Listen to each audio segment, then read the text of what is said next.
gabungan koalisi ini, perkuatan partai-partai, yang kita rasakan adalah suasana nyaman, suasana bersahabat, suasana kekeluargaan, suasana jiwa persatuan, suasana kesamaan nilai, yaitu, maaf, saya lihat ada tokoh juga, Pak Deddy Mulyadi, tokoh Jawa Barat. Ini bukan hanya sekedar taktik safari politik yang bisa saja ditiru oleh lawan politik. Namun ini lebih dari sebuah proses strategi yang paling sempurna. Pasalnya, kepindahan Kang Deddy Mulyadi ke Partai Gerindra tak ayal membuat segudang pertanyaan. Jika kita jeli serta menyimak luapan ekspresi Kang Deddy Mulyadi saat berpidato. Ia tak pernah melewatkan haluan dukungannya kepada Partai Gerindra yang mengusung Prabowo Subianto sekaligus Ketua Umum sebagai calon presiden di tahun 2024 mendatang. Tak lain dan tak bukan, Kang Deddy Mulyadi menaruh harapan besar kepada Partai Gerindra untuk bisa menjadi bahtera yang bisa membawa masyarakat Indonesia ke lautan samudra kebahagiaan, yang dalam arti lain keluar dari berbagai masalah lingkungan, kemiskinan, kesehatan, dan segudang permasalahan yang ada saat ini. Jika kita menoleh ke belakang, Purwanto merupakan seorang tokoh yang mengenang kembali masa-masa kala itu sebagai Kepala Dinas Pendidikan Kabupaten Purwakarta. Teringat betapa sulitnya menerapkan program pendidikan berkarakter kala itu. Karena di awal-awal penerapannya sempat memicu pro dan kontra di kalangan masyarakat. Namun, kini dia melihat bukti betapa metode pendidikan berkarakter seperti itu membuahkan manfaat yang banyak. Memang, tak terasa sudah 7 tahun Pemkab Purwakarta menerapkan program pendidikan berkarakter. Adapun target dari kebijakan ini ingin mewujudkan manusia sejati sejak dini. Seperti diketahui, program pendidikan berkarakter pertama kali diapungkan pada tahun 2015 saat Kang Deddy Mulyadi menjabat Bupati Purwakarta kala itu. Kang Deddy Mulyadi kala itu ingin mengubah konsep di sektor pendidikan berkarakter dan lebih paripurna.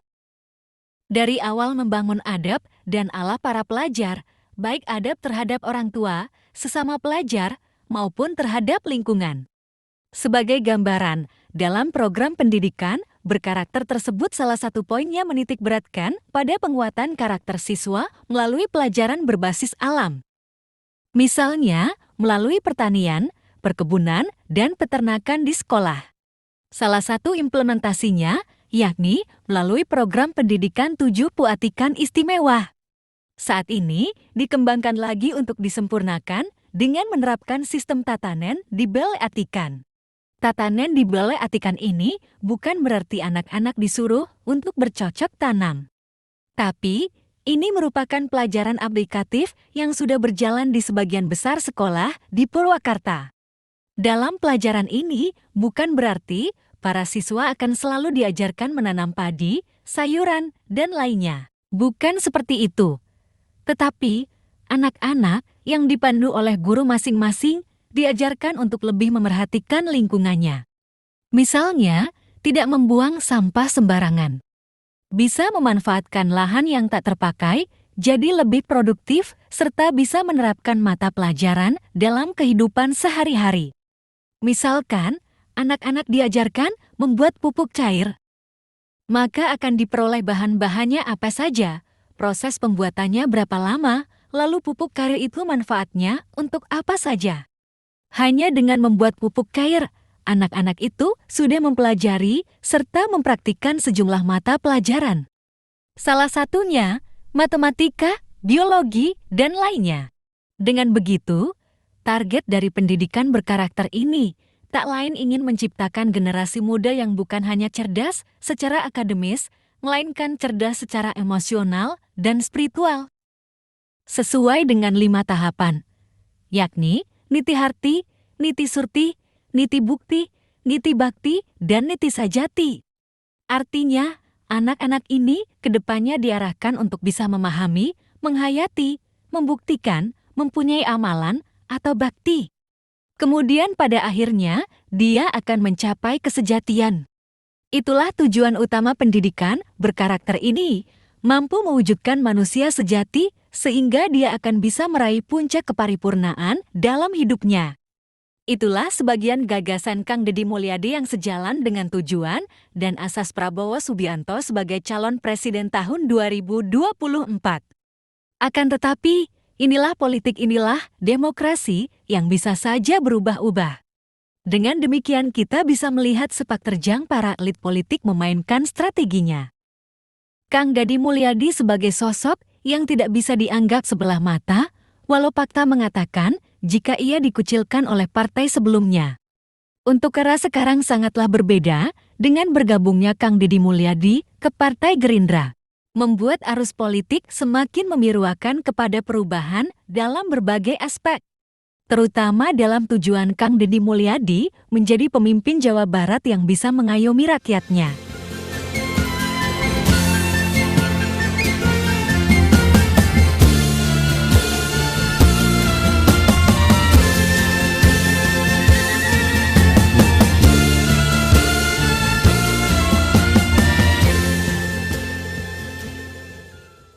Baru-baru ini, media sosial Kang Deddy Mulyadi yang mengunggah momen istimewa Koalisi Indonesia Maju saat silaturahmi kebangsaan bersama Susilo Bambang Yudhoyono banjir dukungan.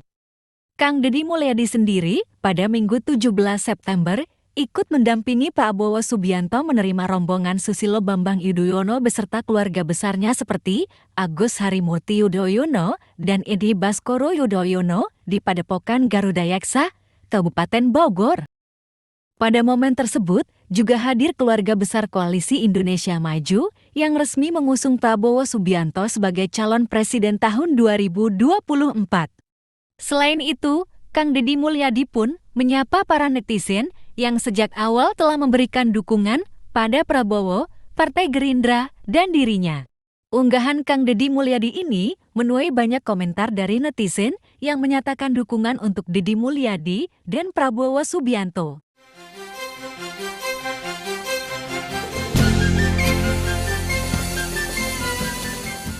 Prabowo Subianto kini didukung oleh 3 partai politik yaitu Demokrat, Golkar, dan PAN. Pada momen ini, Kang Deddy Mulyadi ikut mendampingi Prabowo Subianto dengan bergabungnya Partai Demokrat ke Koalisi Indonesia Maju yang mengusung Prabowo.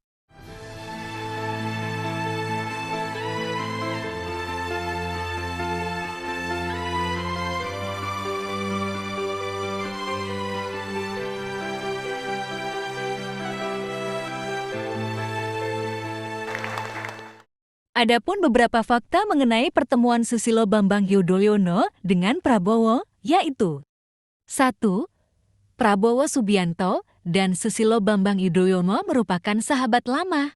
Waketum Gerindra Budi Jiwandono mengatakan mereka memiliki kesamaan, keakraban, hubungan yang sudah terjalin erat, dan mereka merupakan sahabat lama.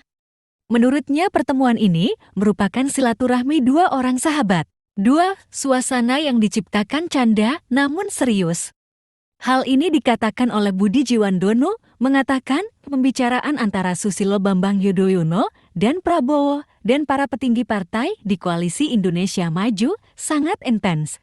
Pertemuan itu digambarkan penuh canda tapi serius. 3. Cawapres Prabowo akan diumumkan setelah Demokrat bergabung dengan Koalisi Indonesia Maju. Budi Jiwandono mengatakan bahwa teknis khususnya Cawapres akan dikomunikasikan nanti setelah Demokrat sudah mendeklarasikan pilihan politiknya. 4. Demokrat resmi mendukung Prabowo. Ketua Harian DPP Gerindra, Sufmi Dasko Ahmad, menyatakan Partai Demokrat telah resmi mendukung Prabowo Subianto sebagai calon presiden. 5. Gerindra ingatkan agar kader tetap rendah hati. Koalisi Indonesia Maju bahagia menerima Partai Demokrat yang telah mendukung Prabowo, maka dari itu akan lebih kuat. Hal ini disampaikan oleh Dasko mengingatkan para kader Demokrat tetap rendah hati. 6. Agus Harimurti titip perubahan dan perbaikan. Agus menitipkan program Demokrat untuk merubah dan memperbaiki negara Indonesia ini. 7. Dukungan resmi akan diumumkan pada hari Kamis, 21 September tahun 2023. Demikian 7 fakta yang dari pertemuan Kang Deddy Mulyadi dengan Prabowo dan Agus Harimurti Yudhoyono pada pertemuan Prabowo dan jajaran Partai Demokrat.